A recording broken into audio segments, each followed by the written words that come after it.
नमस्कार, स्वागत है आपका खबर एचपी में। तो आइए जानते हैं हिमाचल के हर छोटे बड़े शहर से जुड़े 30 फटाफट बड़ी खबरों को। इससे पहले यदि आप वीडियो को लाइक नहीं किए हैं तो लाइक कर दीजिए और चैनल में नए तो चैनल को सब्सक्राइब कर लीजिए। और आप वीडियो को कहां से देख रहे हैं कमेंट बॉक्स में हमें जरूर बताइए। बिना आधार आईडी एग्जाम नहीं दे पाएंगे सीबीएसई छात्र। जो सीबीएसई बोर्ड के 10वीं और 12वीं के छात्रों सत्र 2025-26 की परीक्षाओं के पूरे शेड्यूल का बेहद बेसब्री से इंतजार कर रहे हैं, लेकिन इससे पहले सीबीएसई बोर्ड परीक्षा को लेकर कुछ न कुछ अपडेट जारी करता रहता है। हाल ही में बोर्ड ने परीक्षा को लेकर बताया था कि बिना आधार आईडी के कोई भी छात्र 2025-26 बोर्ड परीक्षा नहीं दे सकते।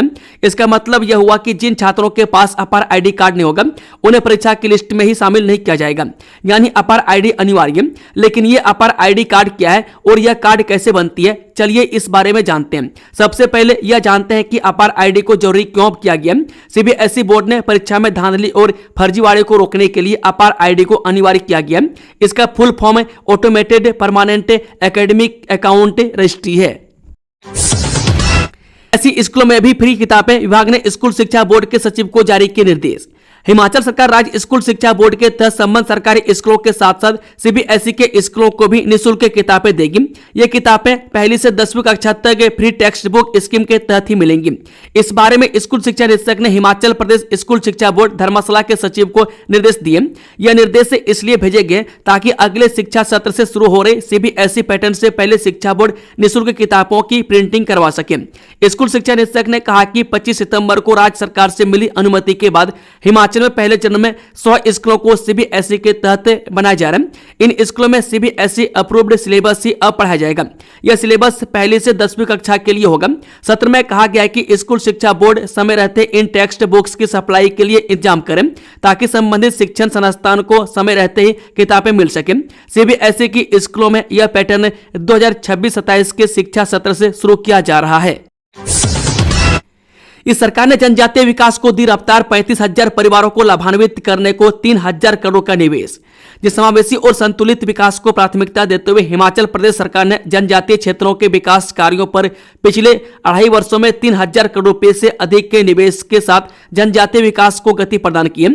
इस पहल से बेहतर बुनियादी ढांचे, शिक्षा और स्वास्थ्य सेवा तक बेहतर पहुंचे, आजीविका सृजन कार्यक्रमों और बेहतर सामाजिक सेवाओं के माध्यम से 35,000 से अधिक जनजातीय परिवारों को प्रत्यक्ष रूप से लाभ प्राप्त हुआ है।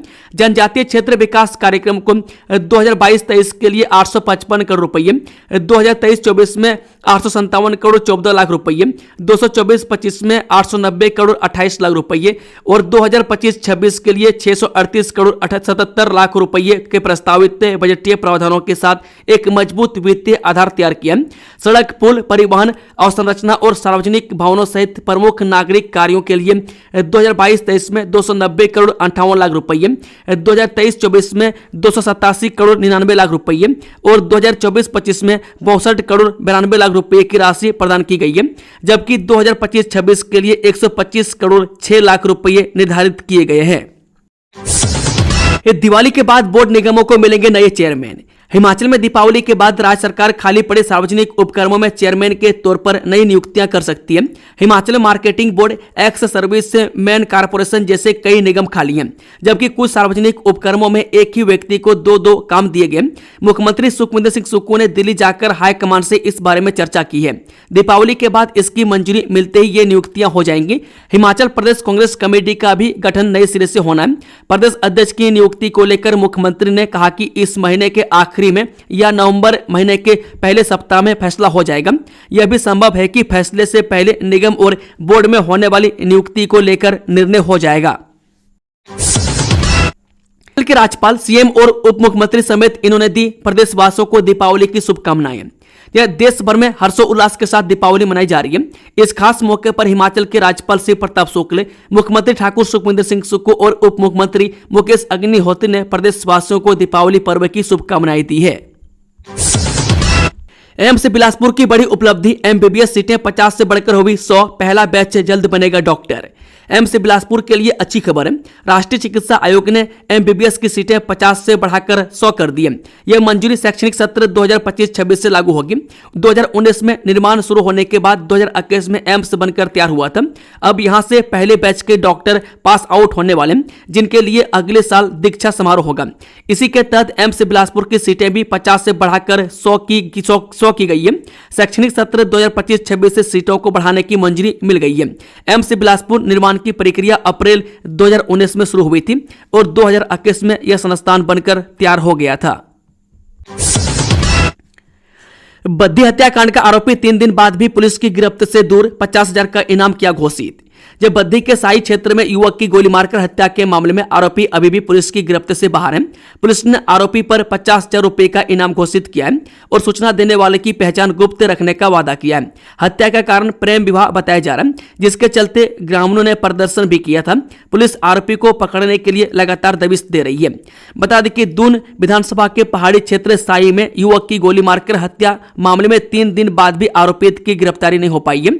बद्दी पुलिस ने आरोपी पर अब 50,000 रुपए का इनाम घोषित कर दिया है।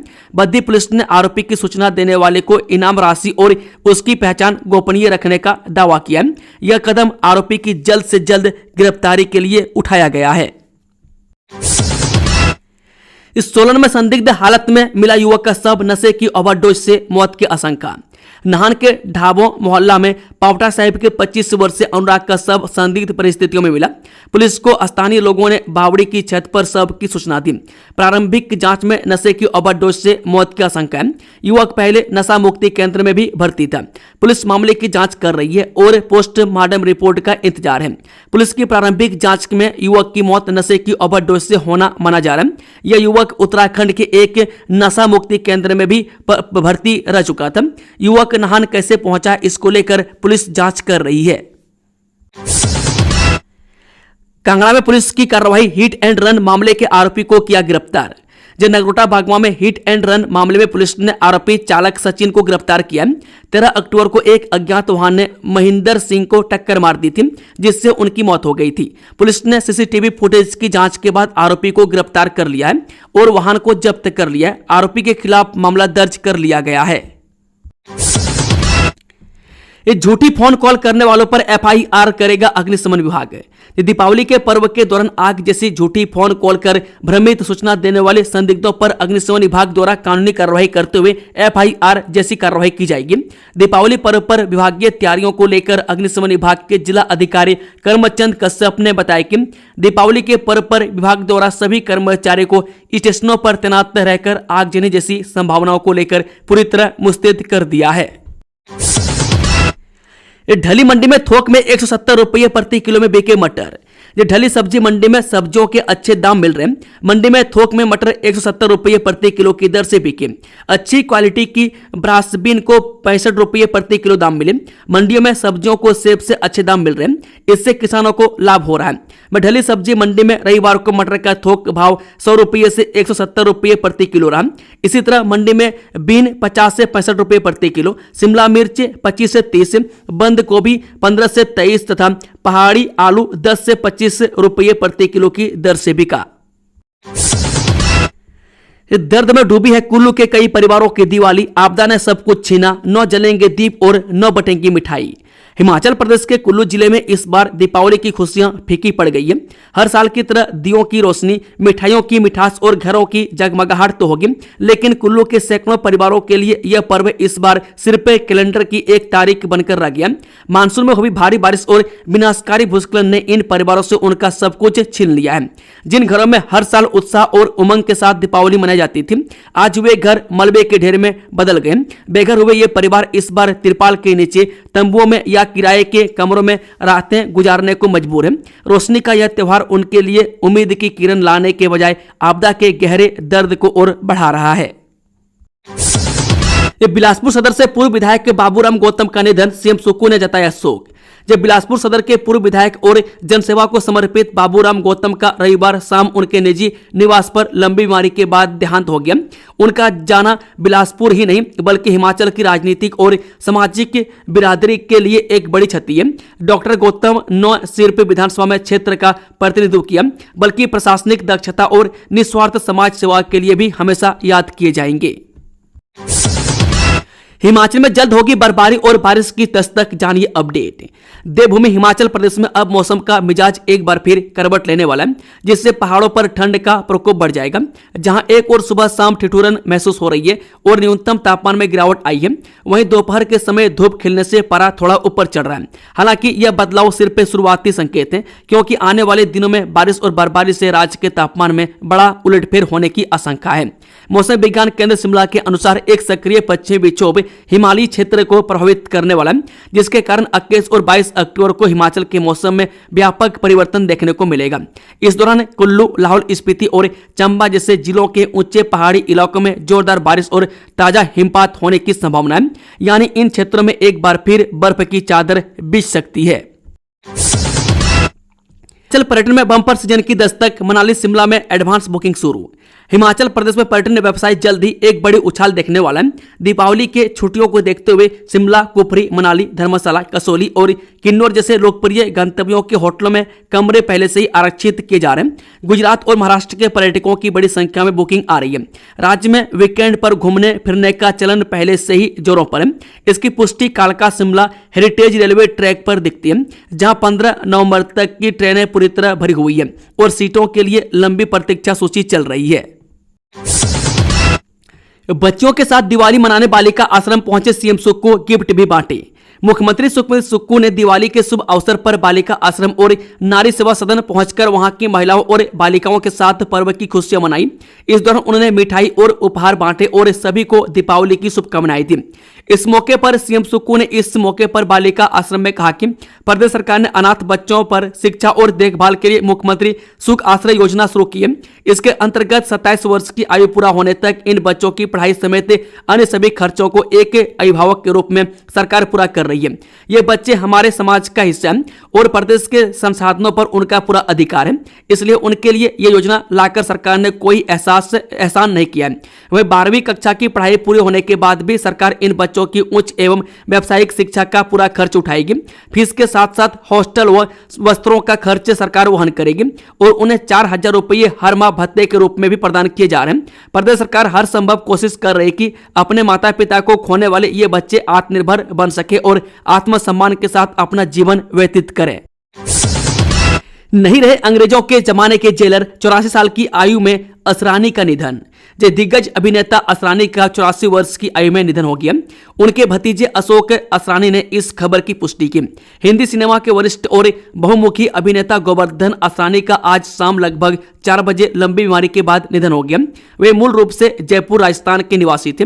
असरानी ने अपनी शिक्षा सेंट जेवियर्स स्कूल जयपुर से प्राप्त की। हास्य अभिनय के क्षेत्र में असरानी का योगदान अमूल्य रहा है। मैं कई दशकों तक उन्होंने हिंदी सिनेमा को कई यादगार किरदार दिए और दर्शकों के दिलों में अपनी खास जगह बनाई। असरानी का करियर उनकी बहुमुखी प्रतिभा और दीर्घायु का प्रमाण है, जो 5 दशकों से भी ज्यादा समय तक चला, जिसमें 350 से ज्यादा फिल्में शामिल थी। पीएम मोदी ने राष्ट्रपति द्रौपदी मुर्मू और उपराष्ट्रपति राधाकृष्णन से की मुलाकात, दिवाली की शुभकामनाएं दी। प्रधानमंत्री मोदी ने राष्ट्रपति भवन में राष्ट्रपति द्रौपदी मुर्मू से मुलाकात की और दिवाली की शुभकामनाएं दी। राष्ट्रपति मुर्मू ने एक सोशल मीडिया पोस्ट में लिखा, प्रधानमंत्री नरेंद्र मोदी ने राष्ट्रपति भवन में राष्ट्रपति द्रौपदी मुर्मू से मुलाकात की और दिवाली की शुभकामनाएं दी। इससे पहले राष्ट्रपति द्रौपदी मुर्मू ने देशवासियों को दिवाली की शुभकामनाएं दी। राष्ट्रपति मुर्मू ने एक पोस्ट शेयर करते हुए एक्स पर लिखा, दिवाली के पावन अवसर पर मैं भारत और दुनिया भर में सभी भारतीयों को हार्दिक बधाई और शुभकामनाएं देती हूं। नौसेना के साथ दिवाली मनाना मेरा सौभाग्य, INS विक्रांत पर बोले पीएम मोदी। प्रधानमंत्री मोदी ने INS विक्रांत पर नौसेना के जवानों के साथ दिवाली मनाई। उन्होंने अपने संबोधन में इसे अपना सौभाग्य बताया। पीएम मोदी ने कहा कि यह दिवाली मेरे लिए खास है। उन्होंने कहा कि दिवाली के पर्व में हर किसी को अपने परिवार के बीच दिवाली मनाने का मन करता है। मुझे भी मेरे परिवार जनों के बीच दिवाली मनाने की आदत हो गई है और इसलिए आप जो मेरे परिवार जन हैं उनके बीच में दिवाली मनाने चला जाता हूं। मैं भी ये दिवाली मेरे परिवार जनों के साथ मना रहा हूं। पाकिस्तान में टमाटर की कीमत 700 रुपये प्रति किलो तक पहुंची, जानिए वजह। जब कराची और इस्लामाबाद की सब्जी मंडियों में काम करने वाले व्यापारियों के मुताबिक रविवार रात कराची में टमाटर का थोक मूल्य 550 रुपये प्रति किलोग्राम था, जबकि इस्लामाबाद में यह 500 रुपये प्रति किलोग्राम तक रहा। कराची और इस्लामाबाद में खुदरा बाजारों में टमाटर की कीमत 600 से 700 रुपये प्रति किलोग्राम तक पहुंच गई है। व्यापारियों का कहना है कि टमाटर की कीमतों में तेजी के कई कारण हैं, जिनमें अफगानिस्तान और ईरान से आपूर्ति में रुकावट, बारिश और बाढ़ से फसल को हुआ नुकसान और बलूचिस्तान में कम खेती इनमें प्रमुख है। इस साल 60 लाख सेब पेटी कारोबार, बरसात के बाद भी बढ़ा व्यापार। शिमला किन्नौर में सीजन समाप्त। जी हां, APMC शिमला किन्नौर की जिला की फल मंडियों में सेब सीजन पूरी तरह समाप्त हो चुका है। इस वर्ष APMC में बीते वर्ष की तुलना में करीब 60 लाख सेब की पेटियां का कारोबार किया। मौसम अनुकूल रहने के कारण सेब की पैदावार बढ़ी, लेकिन मंडियों में कम दाम मिलने से बागवानों को अपेक्षित लाभ नहीं मिला। बीते वर्ष से 20 किलो की सेब की पेटी अधिकतम 5000 रुपये में बिकी थी। इस वर्ष इसकी कीमत अधिकतर 42 रुपये रही। सरकार ने MIS के तहत सेब खरीद केंद्र देर से खोले। इससे कम गुणवत्ता का सेब मार्केट में आया और दाम गिरने का कारण बना। बालूगंज थाने के रिकॉर्ड से छेड़छाड़, पुलिस स्टेशन में 70 FIR दर्ज, कोर्ट में नहीं भेजे चालान। जब प्रदेश की राजधानी शिमला के बालूगंज पुलिस थाना की बड़ी लापरवाही सामने आई है। पुलिस थाना में वर्ष 2011 से 2016 के बीच दर्ज हुई करीब 70 FIR के चालान अब तक अदालत में पेश नहीं किए गए। यह खुलासा पुलिस महकमे के भीतर चल रही एक प्रारंभिक जांच के दौरान हुआ है, जिसने पूरे विभाग की साख पर सवाल खड़े कर दिए हैं। सूत्रों से मिली जानकारी के अनुसार इन 70 FIR में कई गंभीर प्रकृति के मामले शामिल हैं। इनमें NDPS एक्ट के तहत दर्ज मादक पदार्थ तस्करी के केस, SC/ST एक्ट से जुड़े संवेदनशील मामले और महिलाओं के साथ अपराध जैसे गंभीर प्रकरण भी शामिल हैं। इन मामलों के चालान वर्षों तक अदालत में पेश न किए जाने से यह साफ होता है कि कहीं न कहीं पुलिस से रिकॉर्ड और जांच प्रक्रिया में गंभीर अनियमितताएं बरती गई है। बताया जा रहा है कि उस दौरान बालूगंज थाना में करीब 3 से 4 SHO अलग अलग अवधियों में कार्यरत रहे। अब सवाल यह उठ रहा है कि इतने लंबे समय तक इन मामलों पर किसी अधिकारी की नजर क्यों नहीं गई। टीवी एंकर के खिलाफ FIR, वाल्मीकि समुदाय की धार्मिक भावनाओं को ठेस पहुंचाने का आरोप। जब वाल्मीकि समुदाय की धार्मिक भावनाओं को ठेस पहुंचाने के आरोप में सदर पुलिस थाना शिमला में एक टीवी चैनल की एंकर के खिलाफ FIR दर्ज की गई है। शिकायत के अनुसार टीवी एंकर ने अपने चैनल के एक कार्यक्रम में महर्षि वाल्मीकि को लेकर विवादित टिप्पणी की थी, जिससे समुदाय में गहरी नाराजगी फैली है। शिकायतकर्ता प्रीत पाल मट्टू बाबा साहेब अम्बेडकर वेलफेयर सोसाइटी शिमला के अध्यक्ष हैं। उन्होंने मामले की शिकायत सदर पुलिस थाना शिमला में दर्ज करवाई है। शिकायतकर्ता ने पुलिस को दी शिकायत में एंकर पर वाल्मीकि समुदाय की धार्मिक भावनाओं को ठेस पहुंचाने का आरोप लगाया। 8 अक्टूबर को उन्होंने सोशल मीडिया प्लेटफॉर्म फेसबुक पर एक न्यूज चैनल का एक वीडियो देखा था। छात्रों ने जानी केरल की संस्कृति, खान पान। जब भारत सरकार की एक भारत श्रेष्ठ भारत पहल के तहत केरल एक्सपोजर विजिट पर गए शिमला जिला के 26 छात्र छात्राओं का दल रविवार को शिमला लौट आया। इस दल में 19 बालिकाएं एवं 7 बालक शामिल थे। टीम का नेतृत्व जिला संयोजक डॉक्टर मामराज पुंडिर ने किया। विद्यार्थियों ने इस दौरे को स्मरणीय, ज्ञानवर्धक और प्रेरणादायक बताया। उनने केरल की संस्कृति, भाषा, खान पान, शिक्षा प्रणाली और जीवन शैली को करीब से जाना और वहां के छात्रों से सांस्कृतिक एवं शैक्षणिक आदान प्रदान किया। इस बार दिवाली मनाने घर नहीं आएंगे JP नड्डा। जब खुशियों के त्यौहार पर इस बार भाजपा राष्ट्रीय अध्यक्ष एवं केंद्रीय स्वास्थ्य मंत्री JP नड्डा अपने घर विजयपुर में दिवाली नहीं मनाएंगे। इस दफा JP नड्डा का दिवाली के मौके पर घर आने का दौरा स्थगित हो गया। JP नड्डा के गृह जिला बिलासपुर के अंतर्गत भल्लू पुल के पास हुए निजी बस के दर्दनाक हादसे के चलते ही दिवाली पर्व नहीं मनाने को लेकर यह दौरा स्थगित हुआ है। हर साल भाजपा राष्ट्रीय अध्यक्ष JP नड्डा अपने घर विजयपुर में अपनों के संग दिवाली पर्व को धूमधाम से मनाते थे, लेकिन इस दफा विजयपुर में दिवाली नहीं मनाएंगे। इस जेई मेन से फेज 1 के एग्जाम 21 जनवरी से इस डेट से शुरू होगी ऑनलाइन आवेदन प्रक्रिया। जे इंजीनियरिंग कोर्सेज में एडमिशन के लिए होने वाले ज्वाइंट एंट्रेंस एग्जाम 2026 की डेट से तय हो गई है। नेशनल टेस्टिंग एजेंसी ने तय किया है कि इंजीनियरिंग की पहले चरण की परीक्षा 21 से 30 जनवरी 2026 के बीच होगी। वहीं दूसरे चरण की परीक्षा के लिए पहले से 10 अप्रैल की डेट्स तय की गई है। हालांकि अभी आवेदन प्रक्रिया का शेड्यूल आना बाकी है। सूत्रों का कहना है कि जेईई मेन से पहले चरण की परीक्षा के लिए 25 अक्टूबर के आसपास ऑनलाइन आवेदन की प्रक्रिया शुरू हो जाएगी, जबकि दूसरे चरण की परीक्षा के लिए जनवरी 2026 के आखिर में आवेदन शुरू होगा। एनटीए इस बार छात्रों को समय पर जानकारी मुहैया करवा रहा है ताकि छात्र ऑनलाइन आवेदन से पहले अपनी तैयारी कर सकें। वही बीई बीटेक कोर्सेज में मैथ्स, फिजिक्स, केमिस्ट्री की परीक्षा होती है और 2 सेक्शन होंगे। एनटीए के एग्जाम में पिछले 2 वर्षों से छात्रों को कई तरह की समस्याएं हो रही है, जिसे देखते हुए इस बार एनटीए जेईई एग्जाम की प्रक्रिया शुरू होने से पहले ही कई एडवाइजरी जारी कर रहा है। इग्नू ने दिसंबर टीईई 2025 के लिए रजिस्ट्रेशन की अंतिम तिथि बढ़ाई, ऐसे करें आवेदन। जे Indira Gandhi national open university ने दिसंबर टर्म एंड परीक्षा 2025 के लिए रजिस्ट्रेशन की अंतिम तिथि को आगे बढ़ा दिया गया है। आवेदन करने के लिए उम्मीदवारों को आधिकारिक वेबसाइट पर जाना होगा। आवेदन करने की अंतिम तिथि 26 अक्टूबर 2025 तक आगे बढ़ा दी गई है। लेट फीस के साथ अभ्यर्थी 27 से 31 अक्टूबर 2025 तक आवेदन कर सकेंगे। इग्नू दिसंबर 2025 से टर्म एंड एग्जामिनेशन की परीक्षा 1 दिसंबर 2025 से शुरू होंगी और अंतिम परीक्षा का आयोजन 14 जनवरी 2025 को किया जाएगा। इग्नू की आधिकारिक वेबसाइट पर दी गई जानकारी के अनुसार छात्रों को टर्म एंड एग्जामिनेशन फॉर्म भरते समय ABC ID बनाना अनिवार्य, अन्यथा उनके ग्रेड या अंक academic bank of credit DigiLocker पर दिखाई नहीं देंगे और समय पर परिणाम घोषित होने में बाधा उत्पन्न हो सकती है। ACB ID बनाना सरकार द्वारा अनिवार्य कर दिया गया है। पारदर्शी, तेज और पेपरलेस होगी भर्ती, राज्य चयन आयोग का OTR पोर्टल डिजी लॉकर से लिंक्ड। जी हमीरपुर स्थित प्रदेश राज्य चयन आयोग में होने वाली भर्तियों में पारदर्शिता के लिए आए दिन आयोग की ओर से नए कदम उठाए जा रहे हैं। पूरे सिस्टम को ऑनलाइन करने की दिशा में आगे बढ़ रहे चेयरमैन आयोग ने अपने वाले समय में भर्ती प्रक्रिया पूरी तरह डिजिटल और पारदर्शी बनाने की दिशा में एक बड़ा कदम बढ़ाया। दरअसल आयोग ने अपने वन टाइम रजिस्ट्रेशन यानी कि OTR पोर्टल को डिजी लॉकर से लिंक करवा दिया। इसका सबसे बड़ा लाभ अभ्यर्थियों को होगा। उन्हें अब अपने दस्तावेजों की फिजिकल कॉपी बार बार अपलोड करने की जरूरत नहीं पड़ेगी। मात्र एक क्लिक पर 52 तरह के दस्तावेजों को दोनों पोर्टल के बीच पुल और पुश करना संभव हो जाएगा। नौकरियों के लिए आवेदन करने वाले प्रदेश भर के अभ्यर्थी अपने दस्तावेज डिजी लॉकर से सीधे आयोग के OTR पोर्टल पर अपलोड कर सकेंगे। OTR से डिजी लॉकर को जोड़ने के बाद दस्तावेजों की वैधता भी अपने आप डिजी लॉकर के डिजिटल सिग्नेचर से प्रमाणित मान जाएगी। इससे भर्ती प्रक्रिया पारदर्शी, तेज और पेपरलेस बन जाएगी।